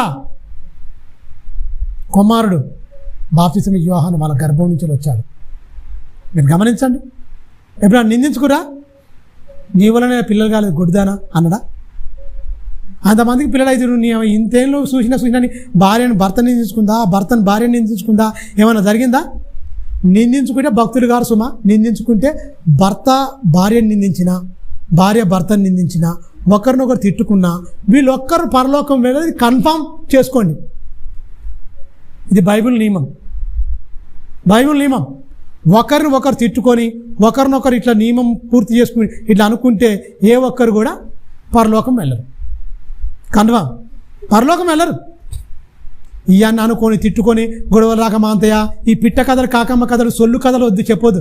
సొల్లు పురాణం అది లోకం, నువ్వు అట్లా చెప్పుకోవద్దు. దేవా మా మధ్య ఉండయ్యా, కలతలన్నీ తొలగించు, సమాధానం ఇవ్వు, శాంతిని అనుగ్రహించు, ఐక్యత కలిగించు, మాకు నెమ్మదినివ్వండి నాయనా, ఏక హృదయం మాకు ఇవ్వండి, ఏకాత్మను మాకు దయచేయనని ప్రార్థించాలి. కుక్కలు గరుచుకున్నట్టు గరుచుకోవద్దు. అవునా కాదా? సమాజం మొత్తం ఎందుకు విడిపోతున్నారు? ఎందుకు గొడవలు పెట్టుకుంటారు? ఎందుకు నెమ్మది లేదు? ఎందుకు ఇది అయిపోతున్నారు? వచ్చిన కోడలను చేర్చుకున్న తల్లి ఒక ఋతుగా మారితే, ఆ నయోమిగా మారితే కుటుంబాలు గొప్పగా ఉంటాయి. వచ్చిన కోడలు ఒక ఋతులాగా మారాలి, మంచి గుణం. అందుకని ఏమంటాడేకనా, అమ్మా నీ భర్తతో ఉన్నప్పటికంటే ఆయన వెళ్ళిపోయిన తర్వాత నీ ప్రవర్తన చాలా గొప్పది అంటాడు. ఎవరు? బోయాజు. చాలా గొప్పది. యెహోవా రెక్కల కింద సురక్షితంగా నీకు క్షేమం కలుగుతుంది. ఇశ్రాయేలు స్త్రీలలో అందరికంటే భాగ్యవంతురాలు అంటే అర్థం ఏంటి? ఇశ్రాయేలు భాగ్యవంతులు లేరా? అంత గుణవంతురాలు లేరా? అక్కడి నుంచి వచ్చిండు యేసుక్రీస్తు. జన్మ నాంది పలికిందంటే మోయాబు స్త్రీయే కావచ్చు ఋతు. అక్కడి నుంచి నాంది పలికింది. మీరు గమనించండి, అక్కడి నుంచి వచ్చిందంటే మీరు గమనించండి, ఒకసారి మీరు ఆలోచించండి ఎంత గొప్పగా ఉండాలి. సామెతల గ్రంథం చూడ ఒకసారి 31వ అధ్యాయం 10వ వచనం.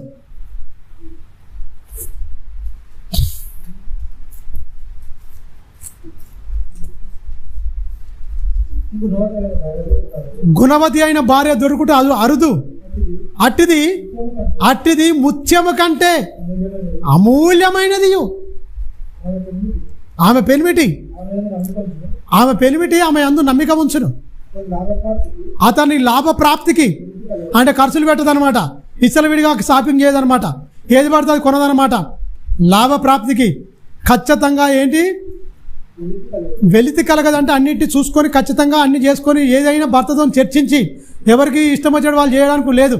ఏది చేయాలన్నా ఖచ్చితంగా భర్త నువ్వు వేరు నేను వేరు కాదు, మన ఇద్దరం ఒకటే శరీరం అని చెప్తుందా. ఆమె తన బ్రతుకు దినములు అన్నిటిలో భార్య ఏమై ఉండాలి? భర్తకు మేలు చేసేదై ఉండాలి.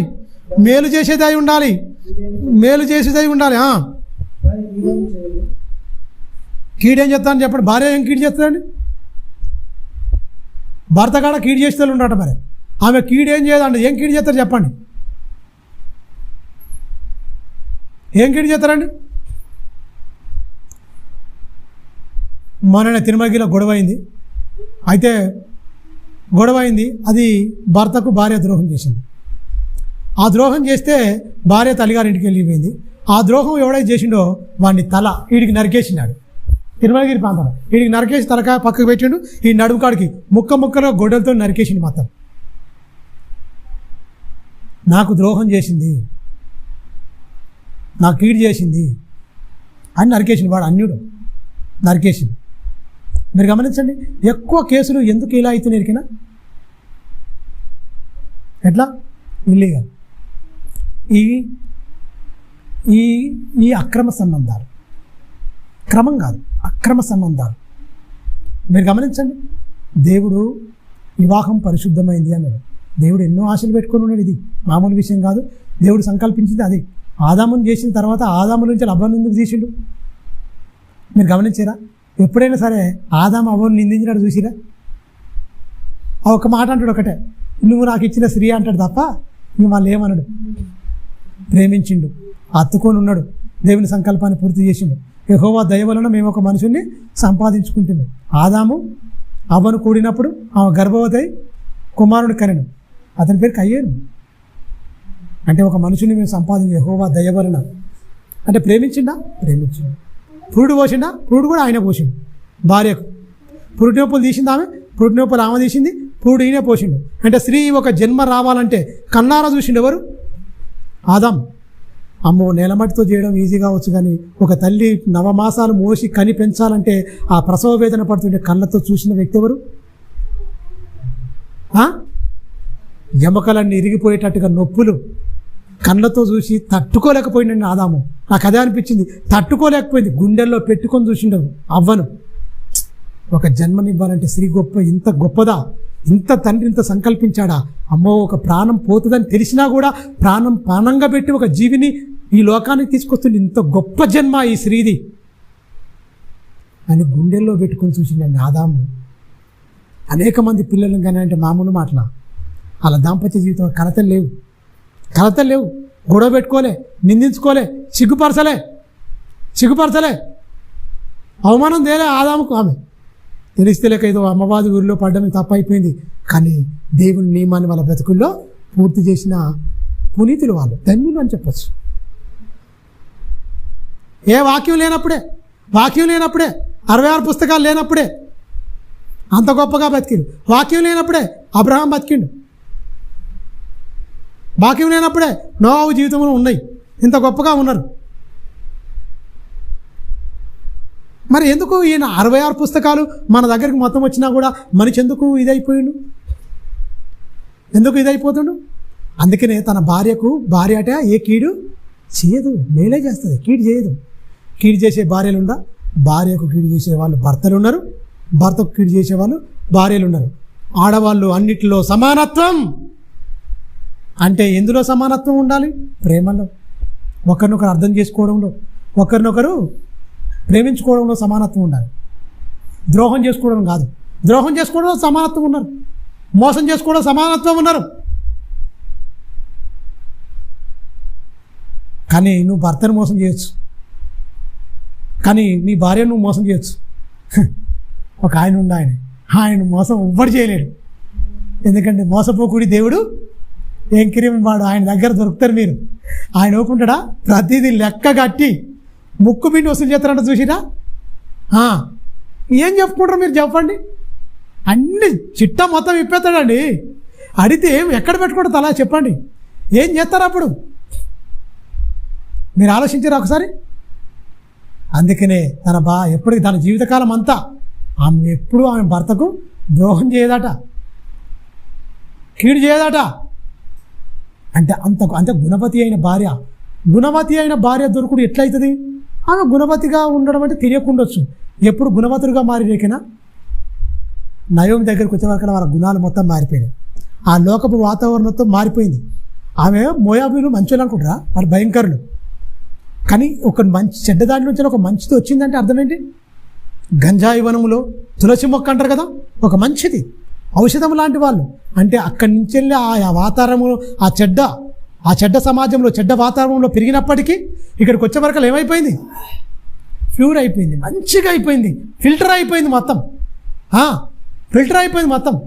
మంచి ప్రేమ, యథార్థత, నీతి ఎవరిలో నుంచి? ఈమెలో నుంచి ఆమెలోకి ట్రాన్స్ఫర్ అయిపోయింది. ఈమెలో నుంచి నయోమిలో నుంచి వెళ్ళి రూతులోకి వెళ్ళిపోయింది మొత్తం. మృతిలోకి వెళ్ళిపోయింది. అందుకని ఒక మాట ఉంటుందండి, మరణం తప్ప నిన్ను నన్ను వేరు చేయకూడదు. యెహోవా నాకు ఎంత కీడు చేసినా పర్లేదండి. అంటే ఎంత కీడైనా కానీ అంటే మరణమే తప్ప అంటే ఎంత గొప్పగా చెప్పాలంటే ఏంటి, ఎంత ప్రేమ గురిపించిండొచ్చు. ఎంత అంటే ప్రేమకు ఎవరైనా బానిసలే, ప్రేమతోనే జయించాలి తప్ప మాటలని ఇట్లని అట్లని నువ్వు సాధించేది ఏమి లేదు. కలతాలు గొడవలు పెట్టుకోవడం తప్ప గుణవతి అయిన భార్య దొరుకుట అరుదు. గుణవతిగా మారాలంటే దైవ గ్రంథం దగ్గర తీసుకురావాలి. వాక్య ప్రకారం నీ బతుకులో నువ్వు చూపించు.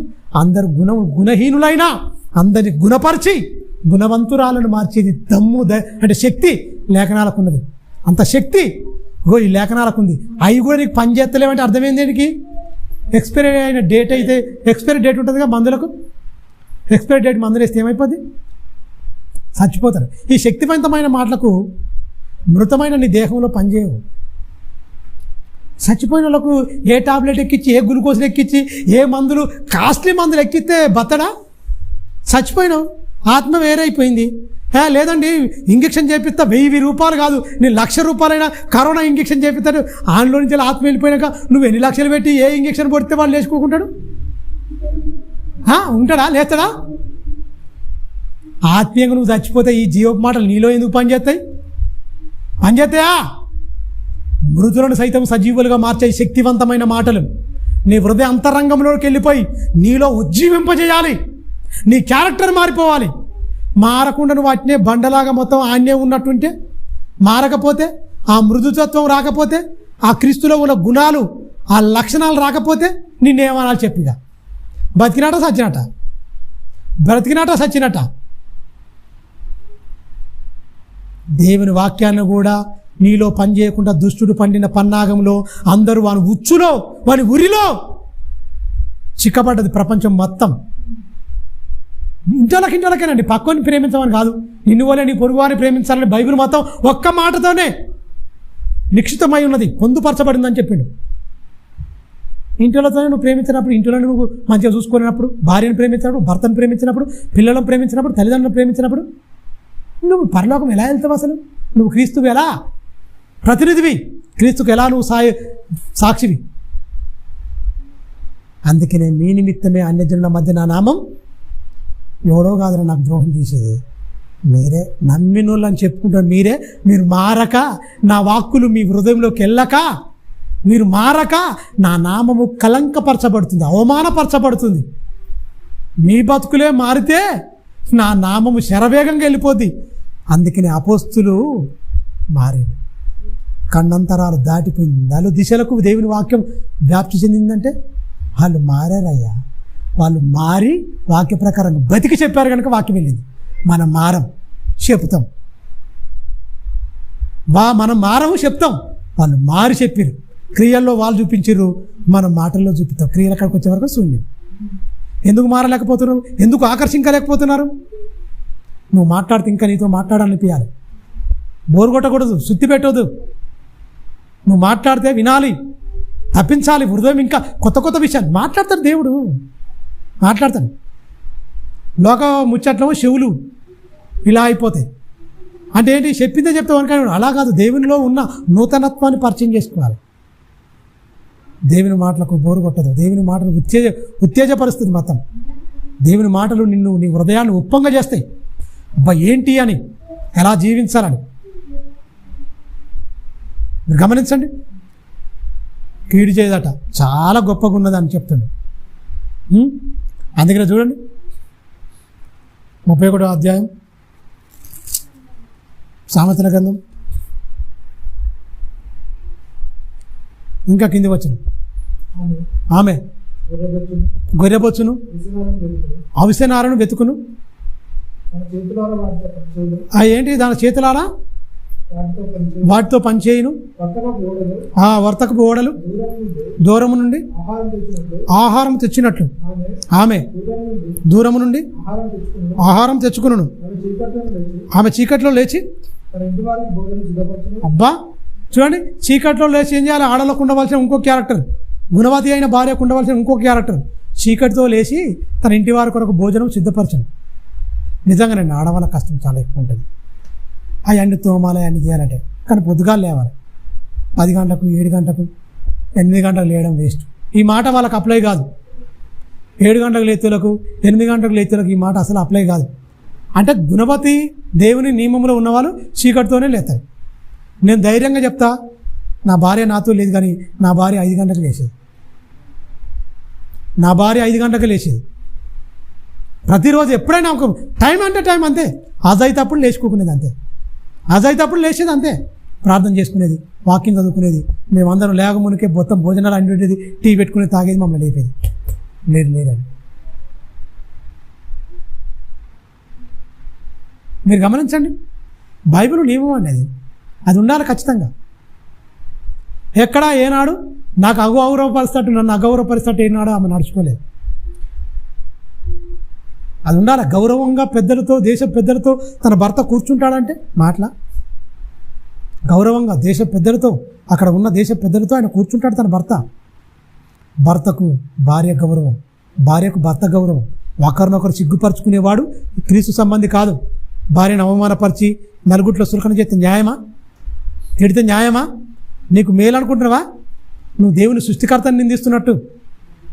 నువ్వు ఇలాంటిది అలాంటిదని బాడీ షేమింగ్ చేస్తూ తిట్టుడు, నువ్వు ఇట్లా నీ ముఖం అట్ట ఇట్లా అని అంటే నువ్వు దేవుని నిందిస్తున్నట్టు తెలుసా? నీకు తెలియకుండానే దేవదూషణ చేస్తున్నావు, పోతావు నరకానికి అంతే.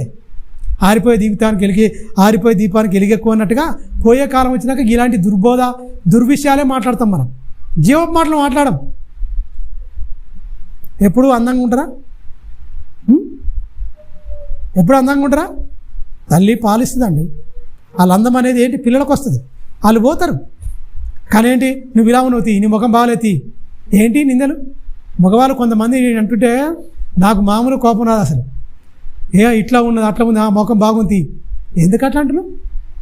ఆ కన్నడం కానీ అలా ఎంత ఉంటుందో వాళ్ళకు స్త్రీలది, అది గొప్ప విషయం అండి. అసలు దేవుడు వాడుకున్న గొప్ప సాధనాలు. ప్రేమించాలి అంటాడు, వాళ్ళని ప్రేమించాలి, సన్మానించాలన్నాడు. ఎవడు సన్మానిస్తున్నాడు, ఎవడు ప్రేమిస్తున్నాడు? ఎఫెసీయులకు రాసిన పత్రిక 5వ అధ్యాయం 29వ వచనం చూడండి, 28. ఎందుకంటే అవన్నీ చెప్తే ఎక్కువ అవుతుందని పరిచయం చేసిన అంతే. ఋతు గ్రంథం 4 అధ్యాయాలే ఉంటుంది, మంచిగా ఉంటుంది, చదవండి, ధ్యానించండి.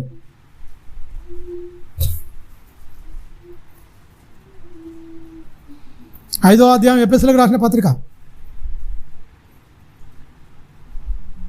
28.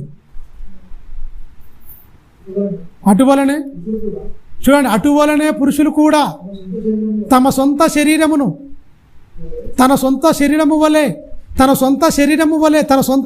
వలె భార్యలను ప్రేమించే బద్ధుడి ఆజ్ఞ. సొంత శరీరాన్ని కొట్టుకొని గిచ్చుకొని కొరుక్కుంటారా వాడను? కట్టెతో కొట్టుకుంటాడా? పొయ్యిలో కాల్చుకుంటాడా? కట్టెతో ఏదైనా చేసుకుంటాడా? నీ సొంత శరీరం వలే నీ సొంత శరీరాన్ని ఎలా ప్రేమించుకుంటావు, ఎలా సంరక్షించుకుంటావో నీ భార్యను ఎలా ప్రేమించాలని బైబిల్ చెప్తుంది. ఇది బైబిల్కు మాత్రమే పరిమితమైనది. నీ సొంత శరీరం వలె పురుషులు కూడా అటువలే, అంటే పైన క్రీస్తు గురించి చెప్తాడు. క్రీస్తు తన ప్రాణాన్ని పెట్టాడు కదా, ప్రేమించాడు, కలంకము ముడత లేకుండా మొత్తం చేశాడు, పరిశుద్ధమైన సంఘముగా తన ఎదురు నిలబెట్టుకుని కదా. అలా చెప్తూ నీ భార్యలో లోపాలుగా ఉంటే లోపాలు ఎంచకు, ప్రేమ అనేకమైన దోషములను కప్పును. ఇంకో విషయం తెలుసా, కోడలు కొడుకు కొట్టుకుంటుంటే అత్త మామ కూడా పోయి ఎగెత్తోలు కూడా ఉంటారు. కొంతమంది ఎగెత్తోలు కూడా ఉంటారు, ఆ సాల్వ్ చేయరు, సమస్యను పెద్ద ఎగెత్తోలు ఉంటారు. అలానే కుటుంబాలు ఎదగవు. మీరు గమనించారా? ఎగవస్తలు కూడా ఉంటారు. ఇది ఏంటిది అంతలో, ఇది మనకు తగునా? దేవుని వాక్యాన్ని మనం విరుద్ధంగా పడుతున్నాం, కరెక్ట్ కాదని ఎమ్మటే బుద్ధి చెప్పుకోవాలి. అసలు ఆ పరిస్థితిలో ఉత్పన్నం కాకుండా చూసుకునే వాళ్ళు ఏంటి, వాళ్ళ అనుభవాన్ని జోడించి పెడుసా అన్నట్టుగా పడుసు పిల్లల ఆవేశాలకు లోనైతే ఎమ్మటే పరిష్కరించాలి. తప్పు, ఇది మనకు తగదు, ఆ మాటలు అనకూడదు, ఇది దేవునికి విరుద్ధం, దేవుని సంకల్పానికి విరుద్ధం, అమ్మో ఇది దేవునికి తగదు అని ఎమ్మటే సెట్ అయిపోతే చాలా బాగుంటుంది. గొడవలు అయితే తిట్టుకుంటే సొంత శరీరం వల్ల ప్రేమించవాలి అన్నాడు. ఎంతమంది మన భర్తలు మన భార్యను ప్రేమిస్తారు? అలా ప్రేమించని భర్త క్రీస్తు ఆజ్ఞను మీరినట్టే, వాడు నరకానికి వెళ్ళినట్టే. ఖచ్చితంగా నీ సొంత శరీరం వల్లే నీ భార్యను ప్రేమించే బద్ధుడవై ఉన్నావు. కింది వచ్చిన నాన్న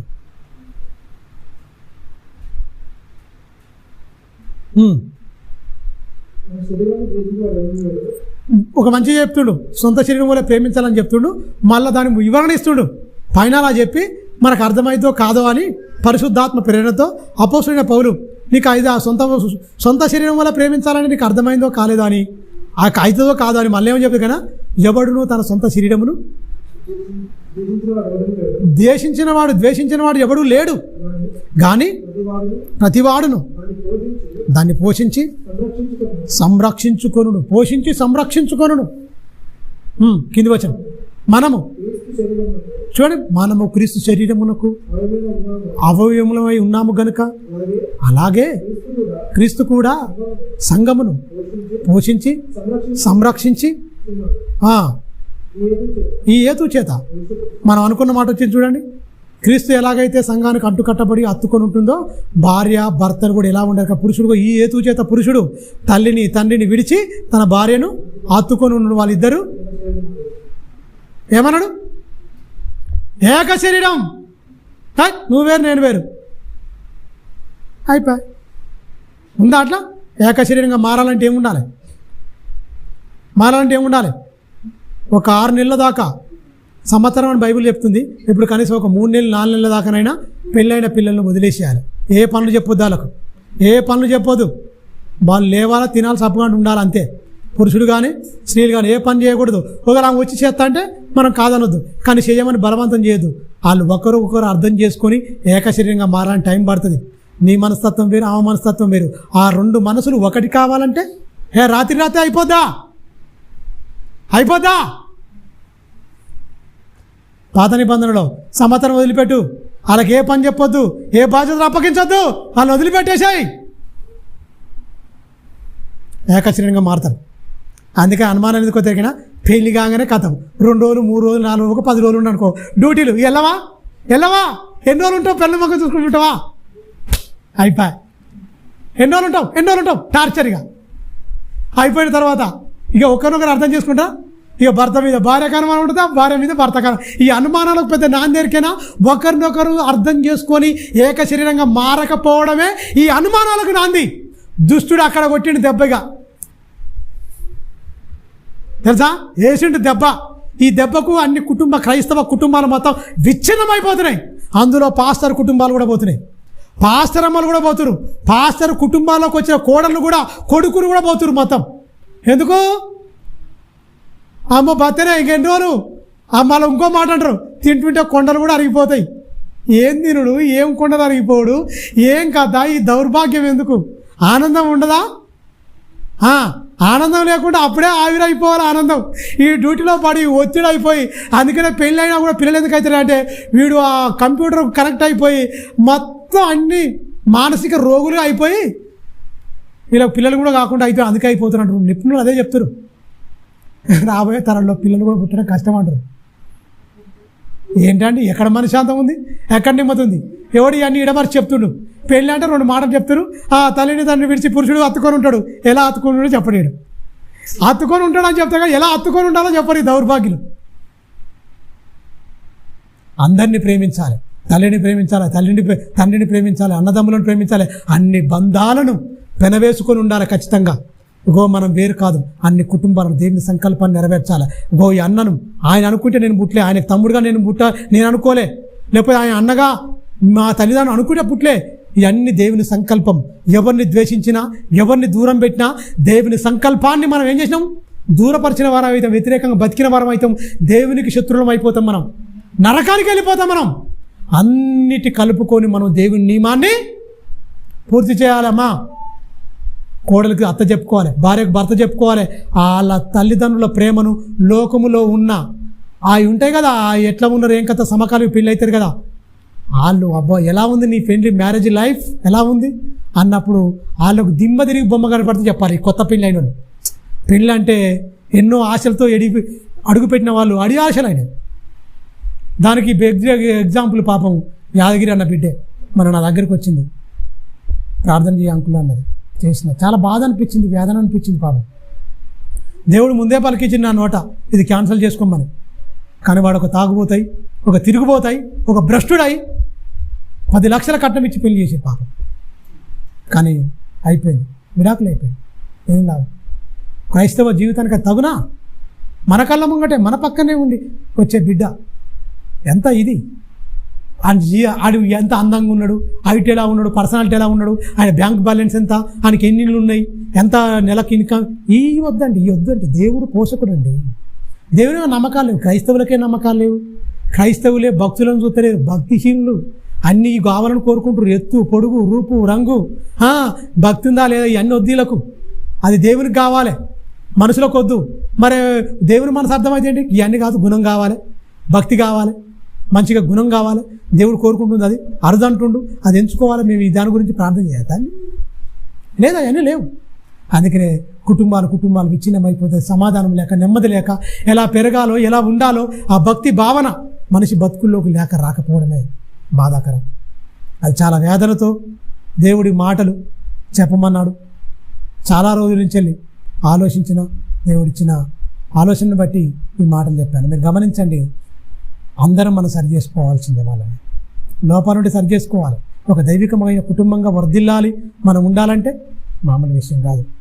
మీరు గమనించండి, ఇవన్నీ లోపాలు జరుగుతున్నాయి. ఖచ్చితంగా ఉన్న ఈ లోపాలు కళ్ళకు కట్టినట్టుగా మనసులో మొత్తం నా మనసులో ఈ మాటలన్నిటినీ తన ఆత్మ ద్వారా ముద్రించి అన్నీ మాట్లాడిన ఆయన మన దేవుడిచ్చిన దాన్ని బట్టి ఆ సందేశాన్ని మీకు చెప్పాను. ఎలా ఉండాలి, ఎలా కట్టుకోవాలి, భక్తుల జీవితాన్ని, మన జీవితాలను ఇప్పుడు ఎలా ఉండమని చెప్పాడు. తన సొంత శరీరం వలె తన భార్యను ప్రేమించాలి. ఎవడు తన శరీరాన్ని ద్వేషించడు. దాన్ని ఎలాగైతే సంరక్షించుకుని పోషించుకుంటాడో భార్యను కూడా పోషించుకోవాలి, ప్రేమించాలి. ద్వేషించడం కాదు, కలిసికట్టుగా ఉండాలి. ఏక శరీరంగా మారితే వివాదాలు ఉండవు. నువ్వే నేనేమంటే వివాదాలు ఉంటాయి, గొడవలు ఉంటాయి. వాళ్ళు ఎవరు పరలోకం వెళ్ళరు. వివాదాలతోని గొడవతోని ఉన్న వాళ్ళు క్రైస్తవ కుటుంబాలే కాదు, వాళ్ళ భార్య భర్తలే కాదు, దేవుని నియమానికి బ్రేక్ చేసిన వాళ్ళే. ఆజ్ఞాతిక్రమం పాపానికి జీతం మరణం. బతుకున్న వాళ్ళ పేరు మాత్రం తప్ప మృతులే ప్రపంచ క్రైస్తవులు. ఎందుకంటే అందరు ఇక్కడ చూస్తూ మన ఛానల్ను చూసే వాళ్ళందరికీ ఈ సందేశం వెళ్ళిపోద్ది కనుక ఖచ్చితంగా ఎంతమంది అయితే ఛానల్ చూస్తారో అబ్దుల్లాపూర్ మెట్టు క్రీస్తంగం సహోదరులారా, అనేకులకు మీరు షేర్ చేయండి. ఈ మాటలన్నిటి వెళ్ళాలి. అనేక మంది భక్తిహీనతలో ఇవన్నీ లోపాలతో బాధపడుతూ కట్నాలని, పైరూపమని రకరకాలుగా గుణం కావాలి. గుణం దేవుడు కోరుకుంటుంది గుణమే. పైరూపం చూసేది మనుషుడు, పైరూపం చూపించేది దుష్టుడు. కానీ గుణము అంతరంగ స్వభావాన్ని చూడగల కన్నులు మనోనేత్రములతో చూడవలసిన క్రైస్తవులు లోకము లెక్కన చూడకూడదు. అందరికీ షేర్ చేయండి, పంపించండి. చక్కగా భక్తిలో అందరూ ఉండాలని, ఎదగాలని కోరుకుంటూ ఈ నా మాటను ముగిస్తున్నాం. తలంచుకొని ప్రార్థించుకున్నాం. పరలోకమందున్న మా కన్న తండ్రి, నీ ఘనమైన శ్రేష్టమైన నామానికి కృతజ్ఞతాస్తుతులు సూత్రములు చెల్లిస్తున్నాం తండ్రి. ఇదిగో నాయన, నీ పిల్లలకు నీ మాటలు చెప్పాము అయ్యా. ఎన్నో సందర్భాలు తండ్రి రాయబడ్డ మాటల్లో తండ్రి మనుషులు చదువుతున్నారు, వదిలేసుకుంటారు తప్ప అది వాళ్ళకులే అనుకుంటున్నారు. ఒక ఇస్సాకు రెబకాకు జరిగిన సందర్భం అనుకుంటున్నారు నాయన. అలాగే తండ్రి ఒక ఎల్కానా అన్నాకు జరిగిన సందర్భం, ఒక ఎలిమెలకు, రూతమ్మ, నయోమి, ఓర్పా, కిల్యోను, మాలేలు వీళ్ళకి జరిగినాయి అనుకుంటున్నారు. వాళ్ళ జీవితంలో ఒక ఎలిజబెత్, ఒక జకరయ, ఒక అకులా, ప్రిస్కిల్లా